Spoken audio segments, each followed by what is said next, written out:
Good evening. We are going to try to get through 3 chapters tonight. We'll see. We'll see how it goes. If we do, that will catch us up completely. And I think it's possible. Mostly because this first one is not going to take a whole lot of time. So chapter 12, we talked about crucifixion last time, and crucifixion and burial and then resurrection. Those are kind of where we're at right now. And so the next thing to talk about is the afterlife. What's the notion of the afterlife with the Greco-Roman world and the Jewish world? So the Greco-Roman view is coming from poets like Pindar and Homer. The dead are witless shadows in a murky world, and these shadows can show up in the world. We can see them sometimes; they might appear, but they're incorporeal, right? They don't have physical existence. We can't touch them. So this would be, for instance, in the New Testament, in sharp contrast with Jesus and his resurrection, where he physically shows up and says, touch me. The dead are disembodied, according to Pindar, but otherwise fairly normal. His perspective seems to be that they have kind of like the same life in the afterlife, it's just not physical. And then the dead souls are released from the prison of the physical body. This is Plato's perspective. He thinks, strangely enough, he believes in reincarnation, but reincarnation, as with Hinduism and Buddhism, with Plato, it is not a good thing. Rather, it is a bad thing to be reincarnated because that's not what you want. You want to be released. You want to experience liberation from your bodily prison. And so this is largely what Plato thinks, and also seems to be what Seneca thinks. There are also heroic mortals who become gods or stars, though this is somewhat rare, but it seems to go back at least as far as Alexander the Great, where after an emperor or a significant figure has died, they either join a constellation or they join the pantheon or something like that. Then I've got a repeat here with Plato and Plato, right? The dead are reincarnated as new people, so need to edit that. Reincarnated as people, but that's, like I said, a failure to escape the bodily prison. That reincarnation is not the goal, but rather the problem. And Pythagoras seems to believe this as well. Pythagoras believed a lot of weird things. If anybody could ever turn math into a religion, that's basically what Pythagoras believed. He was an odd one for sure. And then with regard to resurrection, stories of resurrection were rare and frequently mythical and almost exclusively individual. And so for Greco-Roman views, you don't have anything that seems to point to what we see in Jesus or what we see in the expectation for the rest of the New Testament, right? And the reason that this is important is because we don't see, if we think about what happens with Jesus, there's nothing that sets them up to expect that is going to happen to Jesus. So if there's nothing to set them up to expect that that's what's going to happen to Jesus, it's very difficult to imagine that they would have invented it, right? If there's no cultural idea that is pointing them in that direction, then, why would they fabricate something like that, right? So that's the Greco-Roman view in brief. The Jewish view.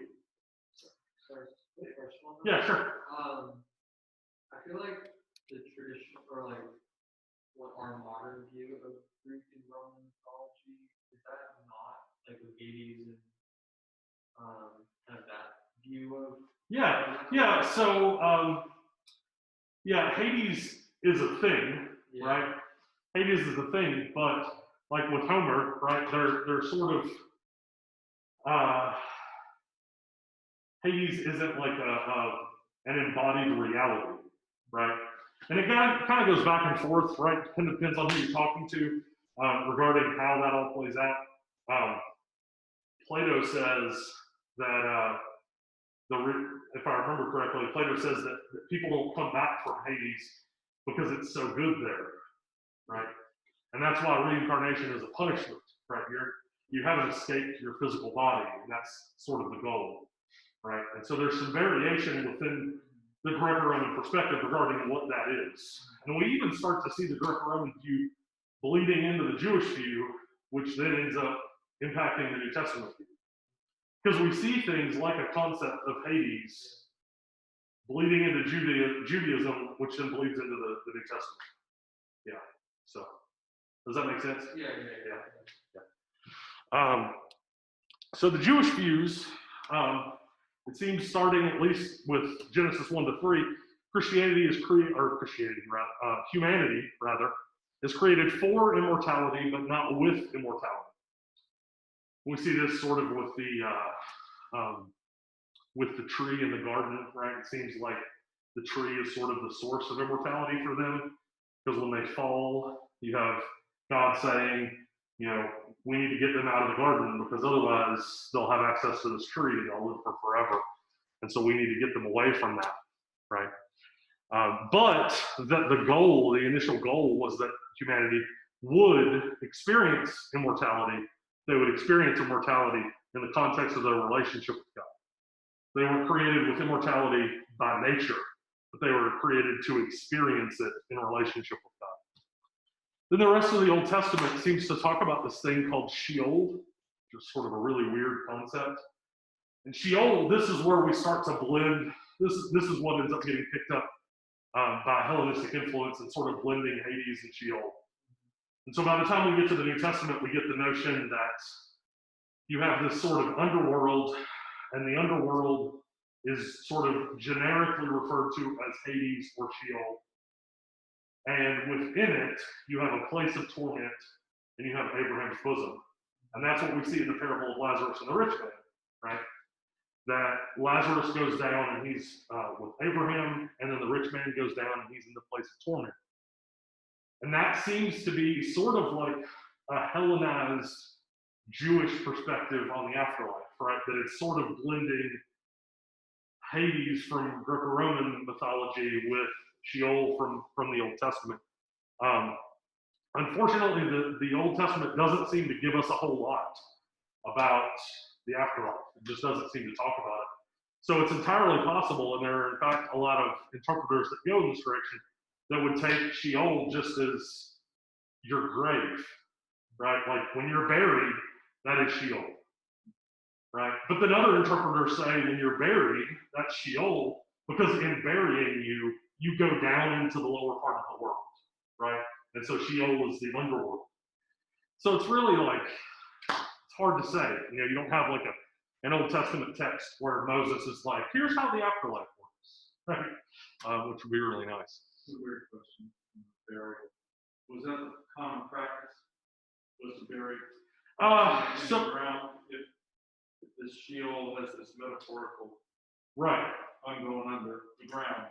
Yeah. So in Judaism, the practice, like what we see with Jesus, is to put them into a tomb for a time, which would be like in a cave or in the ground or in something enclosed. And that's intended to allow the body to decompose. And after a certain amount of time, once it's decomposed, they come back in and they collect the bones, and they put the bones in what's called an ossuary, which is a bone box. And then the bone box sort of goes in like the family area, right? And so this is like, we see this as far back as Joseph says to take it for his family to not leave his bones in Egypt, right? But he wants his bones to be transmitted to the promised land, right? In Genesis.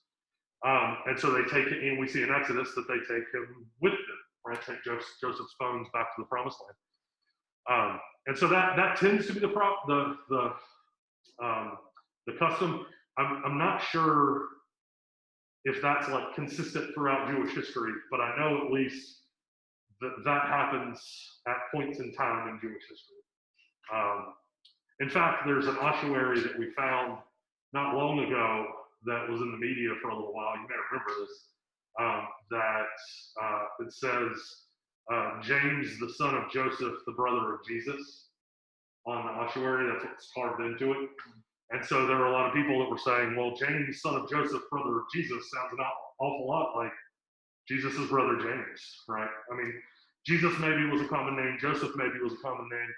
James was maybe a common name. But like to put all of them together, like, you know, and so there was all sorts of debate about, is this authentic? Did someone add in brother of Jesus on the end to try to, so there's debate back and forth. But it was an ossuary. It's this big stone box with a stone top to it that you're supposed to deposit bones in.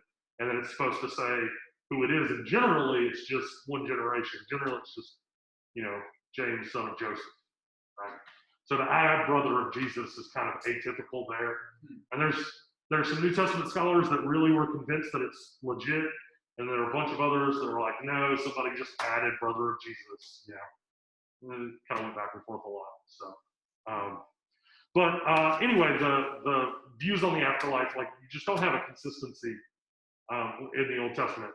By the time we get to the New Testament, you have the Sadducees who seem to disbelieve in the supernatural, right? I shared with you guys the cheesy way to remember what the Sadducees believed, right? They didn't believe in the resurrection, and that's why they're sad, you see, right? It's a really corny pastor joke way of remembering what the Sadducees believed. And so they didn't believe in the resurrection. They didn't believe largely in the supernatural. They didn't really believe in angels. They believed in God, but they were very stripped down in their Judaism. They only believed in the books of Moses. They didn't believe in the Psalms or the prophets or any of the other writings. And so for them, you die and that's it. Yeah, but mostly, if you think about it, the angels in the Old Testament, where we see them the most is outside of the Pentateuch. There's not a lot of angelic behavior there is angelic behavior in the Pentateuch. There is, but it's not like everywhere, right? And so they stick just to the Pentateuch, and the rest of the books in the Old Testament they just don't accept. So, and so then another Hellenistic influence here, in sharp contrast with the Sadducees, Hellenistic influence on a fellow named Philo, who's really influential around the time of Jesus. He believes in the immortality of the soul, as do a whole lot of other people right around the time of Jesus. And then there's another writing, which I have no idea how to pronounce that, Pseudo-Phoclides, I don't know, something like that, that also seems to indicate immortality of the soul. There's also this belief in angel morphology. And it's kind of, you still see this to today, where, someone, God forbid, loses a child, and you hear someone else say, well, God just wanted another angel in heaven, Well, there's not really anything in Scripture that talks about us becoming angels, really. But there is a belief in this period leading up to the New Testament that seems to indicate that that's the case. First Enoch seems to hint towards this. The prayer of Jacob seems to hint towards this. Acts 23 is not the correct reference there. It's Acts 12, I think, the one where Peter's in jail, right? And then he goes to knock at the house, and they're like, oh, it's his angel, right? And so you're like, did they think he had turned into an angel? Like, it's kind of hard to, figure that out, what they think there. And then there is a notion of a resurrection, a physical resurrection in Judaism. But all of the notions of the physical resurrection are later. Isaiah 24 to 27 talks about a physical resurrection. Daniel 12, which seems to be influenced by Isaiah, talks about physical resurrection. And then we have Second Maccabees. That's what our painting is here on the left. It's the martyrs of the Maccabean revolt. That they believe that they will be resurrected as an act of vindication. Their sacrifice before Antiochus Epiphanes, that they will be vindicated as righteous by being resurrected. And that's before Jesus. So that's kind of an interesting development of the notion of resurrection, is that they think resurrection is a vindication, right? Not just a reward, but also a public declaration that you were right, you know. And then the similitudes of Enoch, Apocalypse of Moses, Psalms of Solomon, those also all seem to indicate a physical resurrection, but they're apocryphal, intertestamental, Second Temple stuff, so they're not necessarily scripture. Is the wisdom, Psalms of Solomon, different? They are, yeah. Okay. Yeah, there's a lot of people that try to take Solomon's name and add it to something. So there's even, I can't remember what the name of this one is, but there's one with Solomon. I didn't really need to chase this one down. But there's one with Solomon where he has like magic rings and he's fighting demons. And it's like Lord of the Rings. I mean, it's super weird, you know, and he's like doing all this magic. And there's even still a tradition in Judaism, if you get into sort of like the odd mystical side of Judaism, there's still a tradition that magic started with Solomon, that Solomon is like the original magician. And when he asked for wisdom, what God gave him was magic.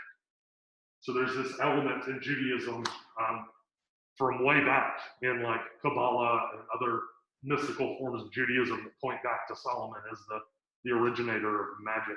So sort of weird.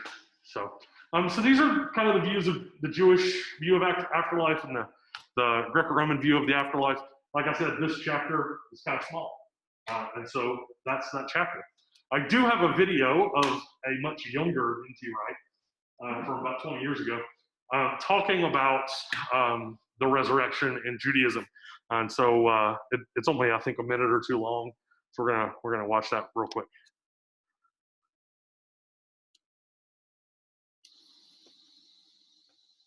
I think, granted all we know about what first century Jews believed about death and believed or hoped about resurrection, it makes no sense at all.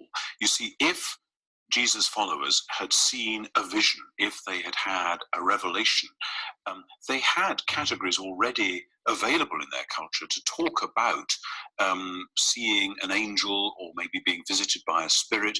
You notice how in Acts chapter 12, when Peter is in prison and the early church are having a prayer meeting for his release, but they're not that faithful because they actually think he's going to be killed.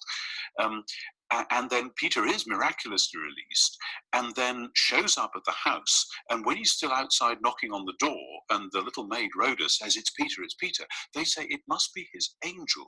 I see, they think that Peter has been killed in the prison, which was what they were expecting, and that this is a sort of angelic vision of Peter while he is on his way maybe to paradise. They don't say he's been raised from the dead, and being visited like that by somebody, you know, we know it in our culture as well. Sometimes after somebody we love has died, they appear, they sit at the foot of a bed, they are suddenly there in a chair, and then they're gone again.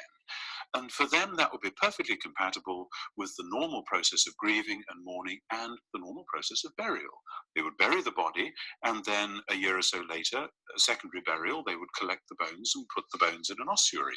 Now, there is not a shred of evidence that anyone ever did that with Jesus, because they didn't believe this was an angel or a spirit. They believed this really was him. Therefore, as a historian, I am forced to say that two things must have happened. One, they certainly had sightings of Jesus, but two, they really knew the tomb was empty.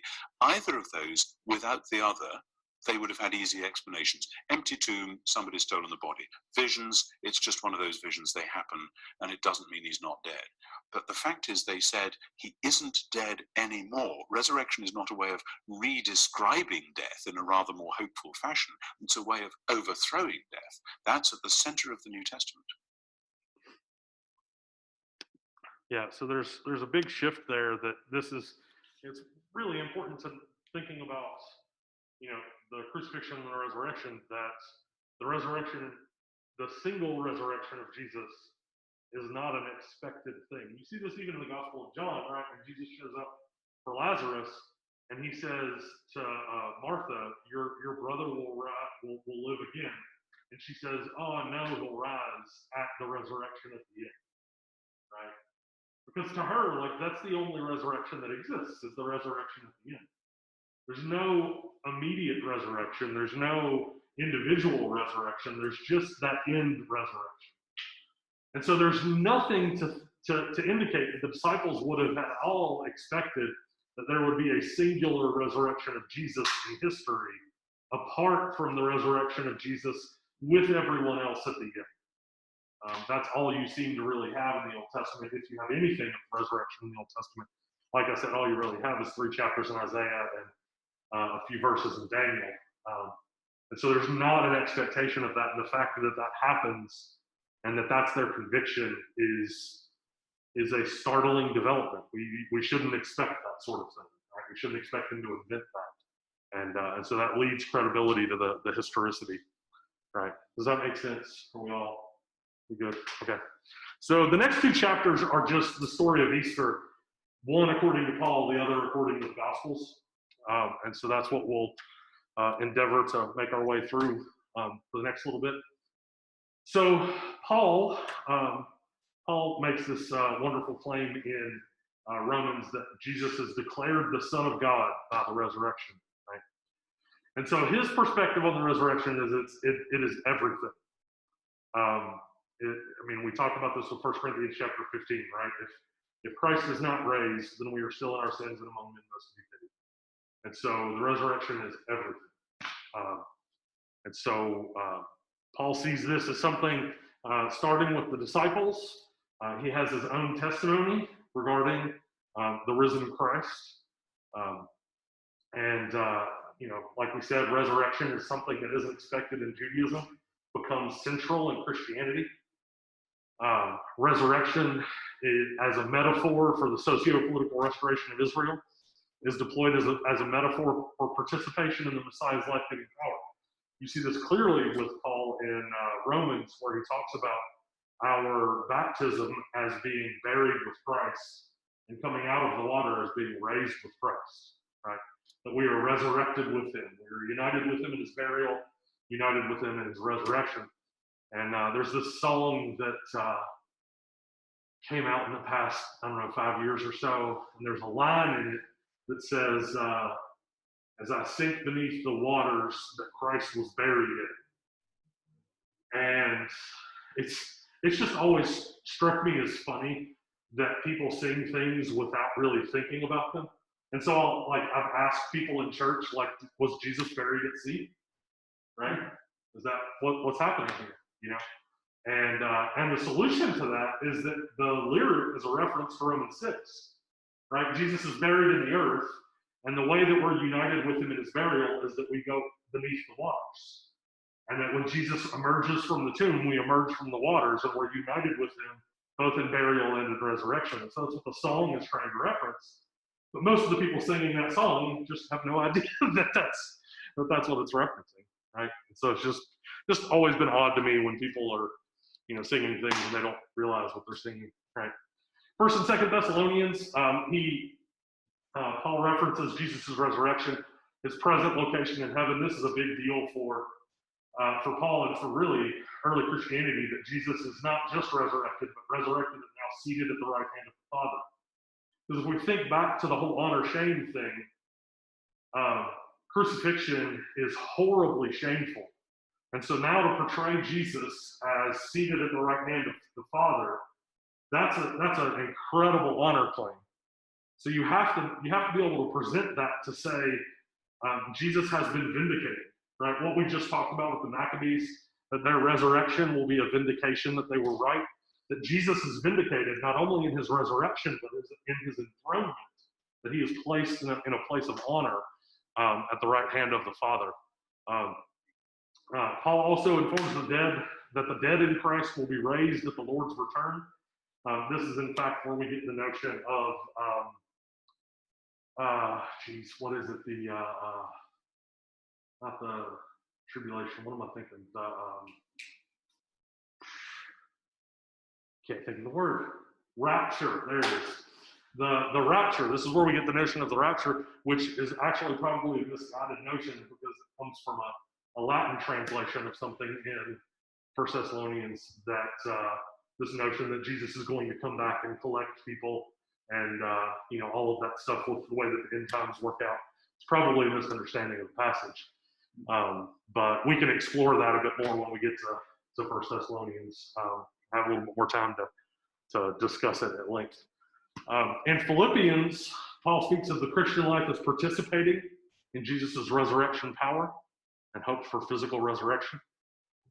He has a striking passage here in Philippians where he says, to know him in the fellowship of his sufferings and in the power of his resurrection, right? And we want the power, right? We want the resurrection. We don't really want the sufferings, right? So Paul makes that striking comparison there. He expresses Christian hope that Jesus will come from heaven and transform the bodies of believers to be like his glorious body. I've got another video from N.T. Wright to talk about what a glorious body looks like in a bit. We'll watch that in just a few minutes.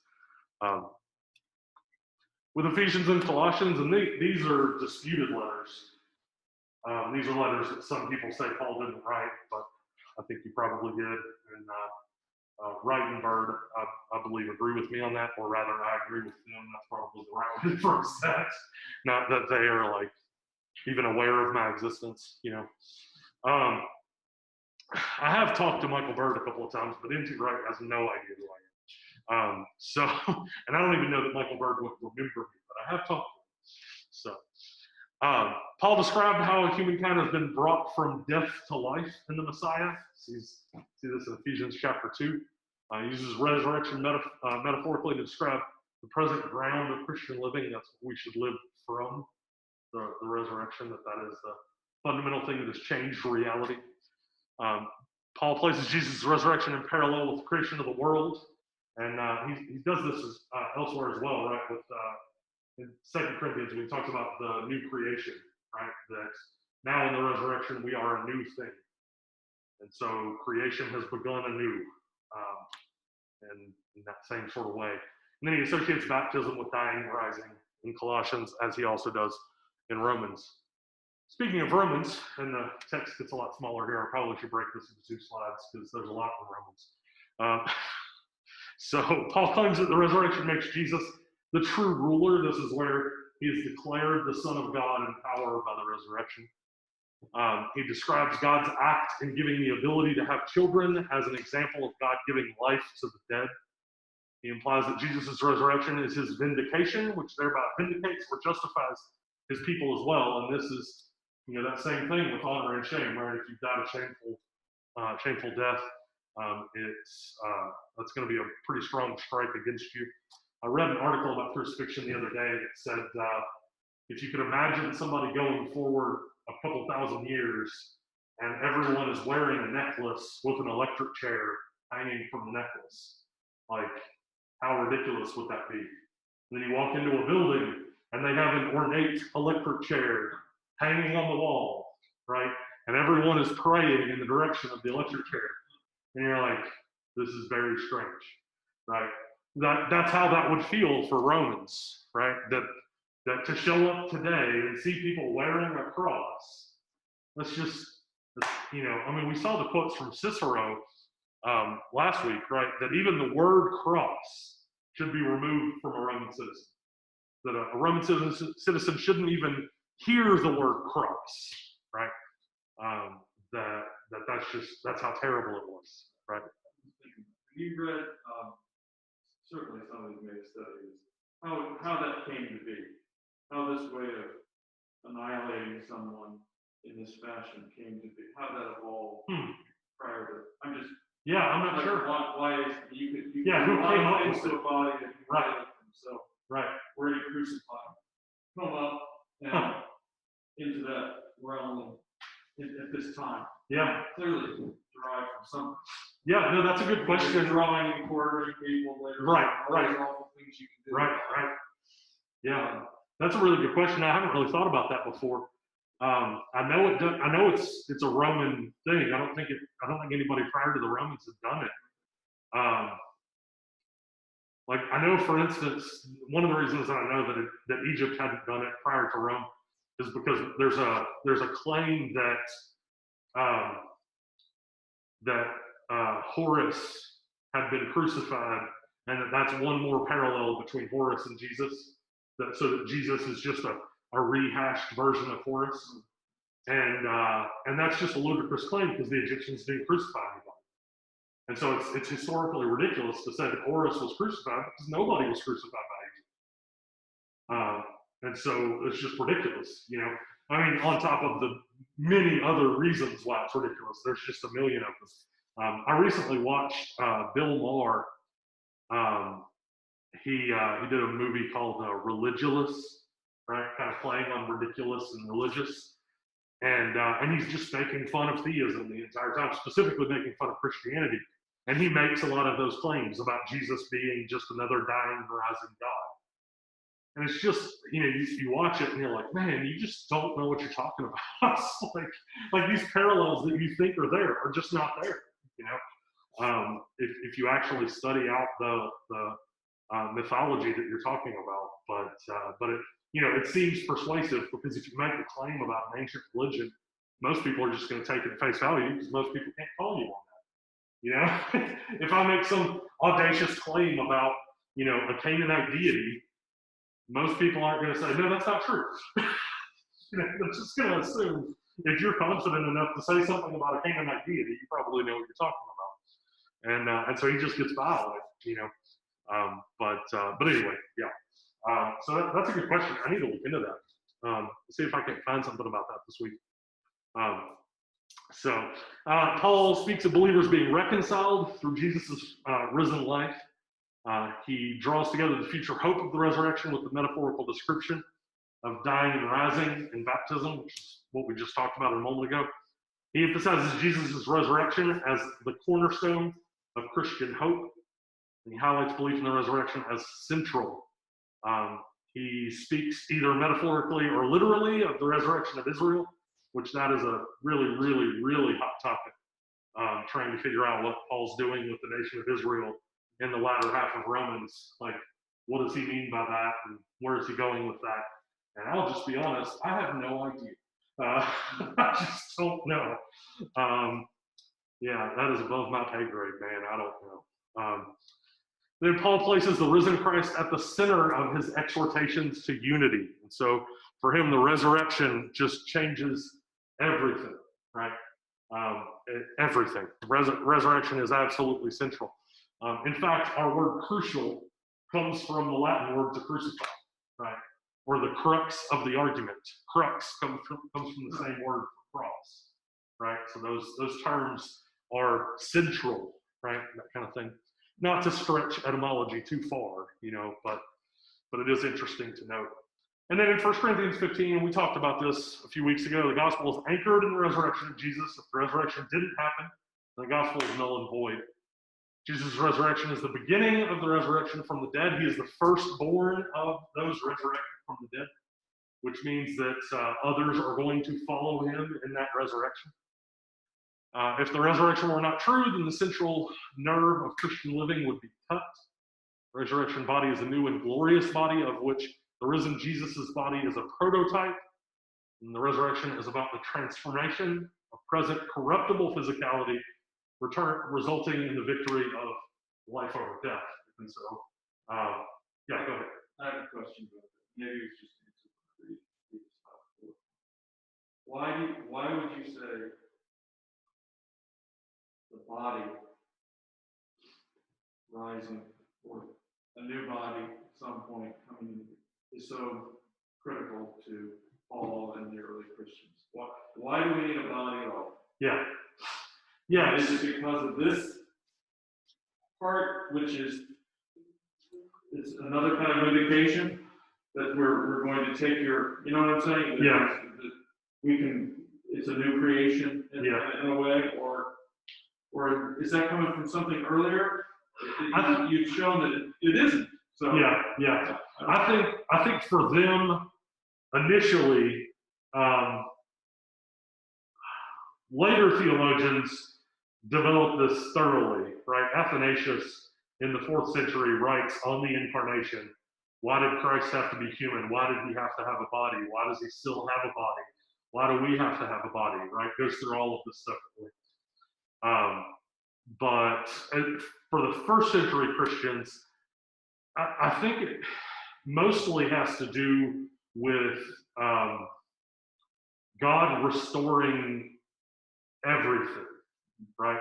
That he has created physically, he's created humanity physically, and now he's not just partially redeeming us.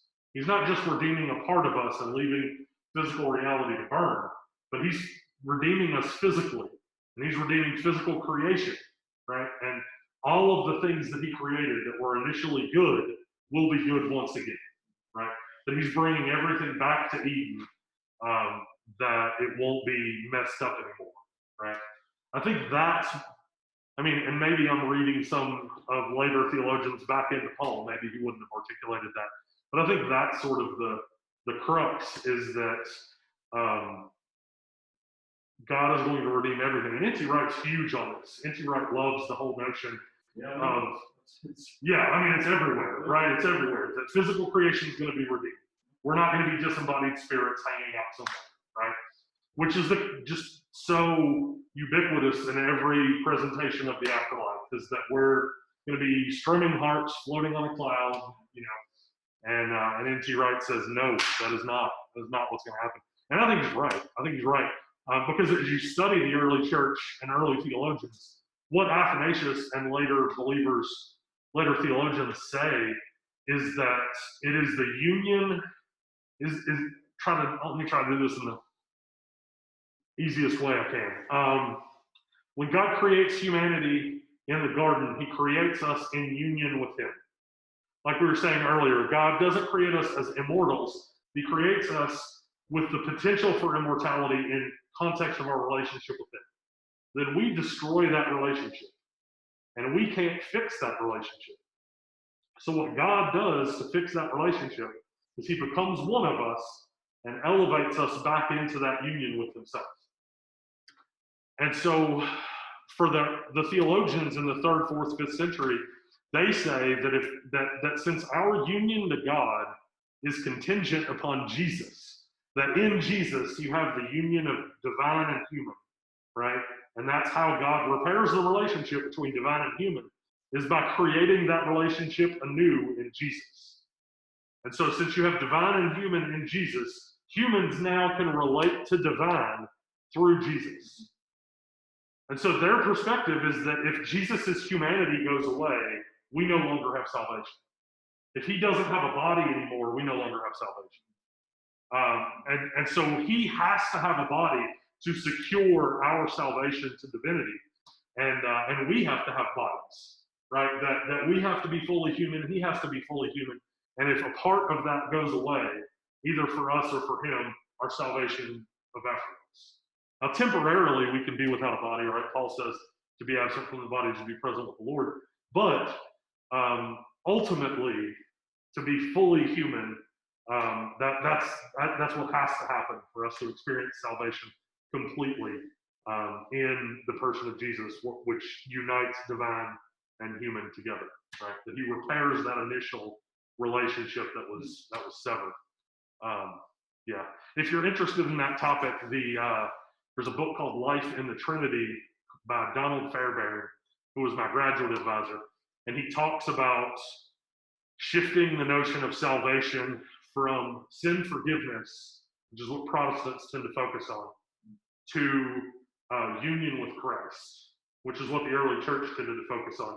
And since then, Catholicism and Eastern Orthodoxy have done a better job of emphasizing those things. In Catholicism, it's called deification. In Orthodoxy, it's called theosis. But those things are really, really emphasized in the early church, that we are made partakers of the divine nature, like Peter says, that we are joined in that relationship between the Father and the Son. He said, Fairbairn says in his book, he says, when Jesus gives us salvation, he does not give us doctrine, he does not give us a list of beliefs or a to-do list. He gives us himself. That salvation is a person and not a thing, right? And I think it's just a huge shift for a lot of people, because we tend to present salvation as come to Christ, get your sins forgiven, and then now you're good, right? Whereas the early church really was talking more in terms of sin was in your way of being united to God. And so now Jesus has moved the sin out of the way so that you can experience union with God, which is just a huge, huge shift, I think. Yeah. So here's another video from good old Tom. I don't know if I ever told you guys this. Did I tell you guys about the guy that I got to hang out with in Roanoke a few years ago? It turns out he's friends with N.T. Wright. Did I tell you guys about that? He taught at Roanoke College for a while. His name's Gerald McDermott. And a friend of mine was friends with him and just called him Jerry. So I just knew him as Jerry, right? Well, it turns out like he's got like a PhD from like Notre Dame or something like that. And he's written like 10 or 15 books. And he's friends with N.T. Wright. And so I'm sitting in this guy's house because my friend invited me for this theology conversation with this guy. And I'm sitting in his house just talking to him. And he's just Jerry, right? Like just some guy. And he keeps saying, pointing to where I'm sitting, he's like, yeah, well, Tom was sitting there the other day. And what Tom had to say about this was blah, blah, blah, right? And he just kept referencing Tom. And so when I left, I asked my friend, I was like, Jesse, who's Tom? And he was like, Nicholas Thomas Wright. And I was like, are you kidding me? I was sitting in the same seat as N.T. Wright? Like, that's insane. Like, just casually, yeah, Tom was here the other day. And yeah, anyway. Yeah. That's one of those phrases which has caused endless problems because the word spiritual in our culture doesn't mean at all what Paul meant by it. In the Revised Standard Version and the New Revised Standard Version, which many Christians use, and which are very good versions in many ways, they oppose the physical body to the spiritual body. And in our culture, that means physical, this sort of stuff. And spiritual is kind of nebulous, like a ghost or a vision or whatever. But the actual words in the Greek don't mean that. In the Greek, what we have is soma psychikon, which is from the same word that we get psyche or psychedelic or psychiatrist. And that's what is translated physical. And it seems to mean the embodiment for the soul. And then the soma pneumaticon is the spiritual body, which is the appropriate embodiment for the spirit. And what we have then is not a contrast between what we would call physical and spiritual, contrast between this present body, corruptible and which is heading for death, and a body which, because it's finally animated by God's Holy Spirit, the resurrection body, is not corruptible. When Paul is talking about this in 1 Corinthians 15, that is the main contrast he's making between a body that is corruptible, going to die and going to corrupt in the grave, and a new body which will be incorruptible and has come through death and out the other side and will never be touched by death again. Yeah, there are a lot of times, and specifically in 1 Corinthians, where Paul is talking about, like, there's the one passage where he says the things of God are spiritually discerned, and so the physical man can't understand them, right? Well, the same thing's happening there. It's not the physical man or the natural man. It's the man pertaining to the soul, not the man pertaining to the spirit. But there's no way to say that in English, right? We don't have a word that means soulish, right? And it's really, I heard a theologian talking about this guy named Gerald Bray, explaining the difficulty with this. He said with the word pneumatikos, which means spiritual, we just take spirit and change it, right? Spiritual. He said, but with psychikos, which means soulish or something like that, he's like, our options just don't work. He said, if we use the Greek term, it becomes psychic, because that's where we get the word psychic. And he's like, that doesn't work, because that means a different thing.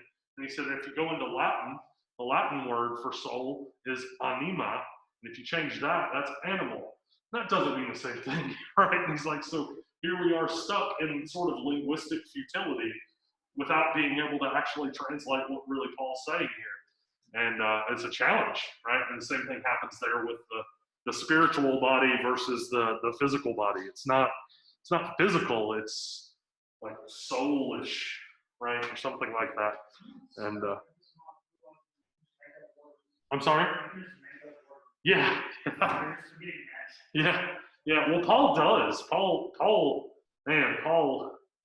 is a challenge sometimes. There's a verse in Ephesians chapter 3 where he says, now to him who is able to do exceedingly abundantly above all that we can ask or think, right? Exceedingly abundantly above. He takes a Greek word and adds 3 prepositions on the front of it. And it's like, no one does that, right? Like no one would ever do that. It's not a word. It doesn't exist anywhere else. But Paul's like, there isn't a word that exists that does what I want it to do. So I'm gonna it's like when people take humongous and gigantic and you get ginormous, right? It's like that kind of stuff. Paul does that in Ephesians chapter 3, and he does it elsewhere too, but that's probably the most egregious example because you should never put 3 prepositions on the beginning of a word. That just isn't done. So 1 Corinthians 15,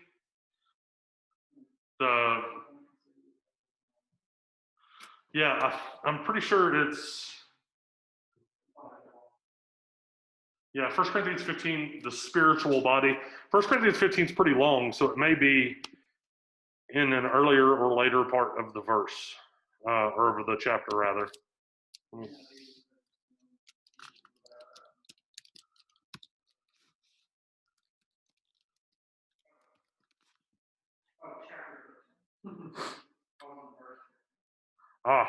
Yeah, 1 Corinthians 15, verse 44 looks like about where he's talking about the spiritual body and the natural body. At least that's what Google told me. So, well, spiritual there is fine. It's physical there that fails, and there are places where physical is physical, right? The word for physical is sarkikos, which means fleshly or physical, right? So there are places where physical means physical, but there are also places where physical is psychikos, which means soulish or soul-like, something like that. Basically, what's happening here, as far as I understand it, now, and I could be wrong about this, so take what I'm saying with a grain of salt. But basically, what's happening is there is a notion. Oh, that doesn't erase. Cool. So I'm just gonna go down here, and hopefully it'll erase eventually. So there's a notion that what you have is this peace symbol, right? You have body, obviously. You have soul. You have spirit. And kind of the idea that seems to be present in 1 Corinthians that what he's saying is prior to conversion, prior to becoming a Christian, being a new creation, you are spiritually dead, right? He says in Ephesians chapter 2 that we're dead in our transgressions and sins. When your soul's not dead and your body's not dead, that doesn't make any sense, right? But your spirit's dead. That seems to make some sense. Could be wrong about that, but that seems to be what's happening. So if your spirit's dead, you have your body and you have your soul. So this seems to be something like your mind or your intellect, and then you have your body, right? Obviously your body. So your body wants to do things, and your mind pretty much just does what your body wants to do, right? When you become a Christian, you have a spirit now. You're spiritually alive. Now your spirit wants to do things, and your body wants to do things. They don't always agree. And so now your soul has to decide, do I go with the flesh, or do I go with the spirit, right? And so you have to kind of figure out which way you want to go, right? And it seems to be that what Paul's saying in 1 Corinthians 15 is that the things of God are spiritually discerned. And so the person who simply is just body and soul, specifically just, psychikos, right? The person who is governed here and has really no other option. That person can't understand the things of God because they have a spirit, right? They're spiritually dead. But the people who can be governed by the Spirit, those people can understand the things of God because their spirit's been made alive. Now, having said all of that, that is a theory and not like specific fact, right? I can be 100% wrong about that, but that seems to me to be what is happening in 1 Corinthians when he's talking about the natural versus the spiritual, that he's saying, you know, you have these three parts to yourself: body, soul, and spirit. And body and soul are the only things that you sort of come with from the factory, so to speak. And then spirit is what comes alive when you're saved. And so prior to that coming alive, you can't understand the things of God. You're just soul and body. You don't really have another option. Soul then is sort of moral intellect or conscience or knowing right from wrong, feeling guilt because you know something. Right. We all have. Yep. Some of it's taught. Yeah. Probably, but there's you're capable of being taught that. Before you can make decisions. Whether or not you're ever a Christian. Right. Whether you've ever heard of Christ. Right. Yeah. And so at death, the soul is not necessary anymore. It transforms into, it becomes more the spiritual body. The soul. So the soul at death, backseat, or it's. So based on my understanding of this is starting to get into. There's a philosopher named J.P. Moreland who wrote The Soul, Why It Exists, How It Exists, How We Know It Exists, and Why It Matters. That's, I think, how it goes. The soul, how we know it exists, and why it matters. And he talks about the soul as sort of, your body is your physical self, and your soul is your non-physical self, right? And so, substance dualism. There's immaterial you and material you. And so when material you dies, your body's dead, right? All that's left is immaterial you. And so that immaterial you goes somewhere, right? And that's the afterlife, right? However all of that pans out, the immaterial you goes there. Now, if you are spiritually alive as well, your spirit and your soul would then stay together in some sense, and go to the afterlife. And then at the final resurrection, everyone would be reunited with their body and then go to wherever they go. But a lot of this stuff is like, it's abductive reasoning, right? It's inference to the best explanation, right? I have this data. What explains this data the best? Well, I think this does, but I could be wrong, And so I think that's how it works. But at the end of the day, Paul's talking to people who, whatever he is saying, they sort of, at least most of them, get it. And so he doesn't have to explain it in great detail. So now for us, looking back on it, we're like, man, I wish he would have explained it more. I wish he would have elaborated on that a little bit.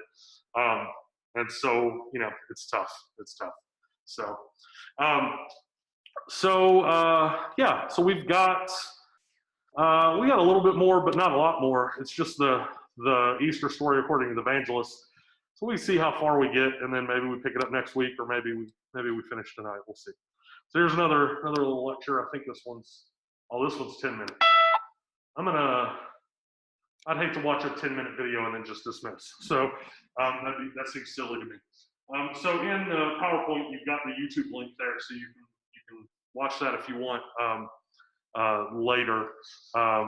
But let's, we're almost caught up. Let's just end there, and we'll pick up with the Gospels next week. So does that sound good? Sure. Okay. Yeah, let's do that. So. I'm sorry? I said I didn't finish reading that. All right. Thank you. Yeah, man. Yeah. See you next week. See you next week. I'm sorry? Yeah, some of them refer to him as Tom. I'm sorry? No. Some of the videos just refer to him as Tom. and some of them refer to him as N.T. Wright. Most of the